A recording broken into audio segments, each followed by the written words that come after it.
at the request of the World Health Organization, went to fight the Ebola epidemic. They were selected out of 12,000 Cubans who had volunteered to go. No other government in the world made such a contribution to fighting the scourge. Again, what state power makes possible. All of us in this room owe a debt to the Cuban Revolution, whether we are aware of it or not. Unless scourges like Ebola are controlled at the source, we are all unsafe. In a world in which a pestilence is only an airplane flight away, to think that controlling the borders of the United States or any country against Ebola is effective is naive at best.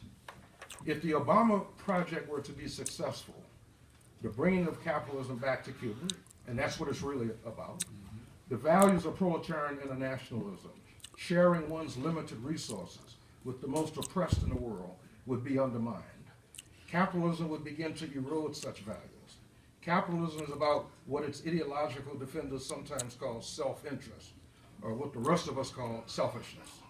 Or I got mine and you get yours, or what have you done for me lately thinking.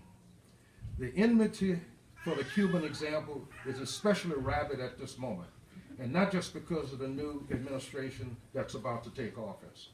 The Trump election rather registers a deeper problem for capitalism, its increasing inability to ensure prosperity for working people. That's what his election registers. What's deplorable is not that some of our fellow workers may have voted for Trump in the belief that the demagogue would provide jobs. As Marx once said, a drowning person will grab hold to a twig for salvation. Many an African-American worker voted for Obama thinking that their lives would improve and have since learned otherwise. Just ask the citizens of Flint, Michigan.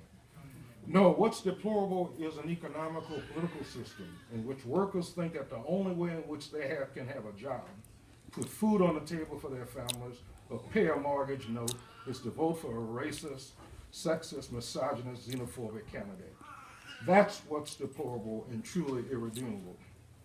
It was capitalism that gave us Trump, and why would anyone want to bring the see capitalism back in Cuba? That's a discussion we should have. Until the very end, Fidel gave political instructions how to bury a hero of the working class revolution.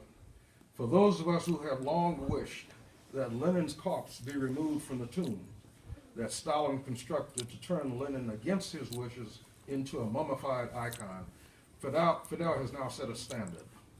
As Raul revealed in Santiago, his last wish was that, quote, after his death, his name and likeness never be used to designate institutions, plazas, parks, avenues, streets, or any other public spaces, nor monuments, busts, statues, and other such tributes be erected.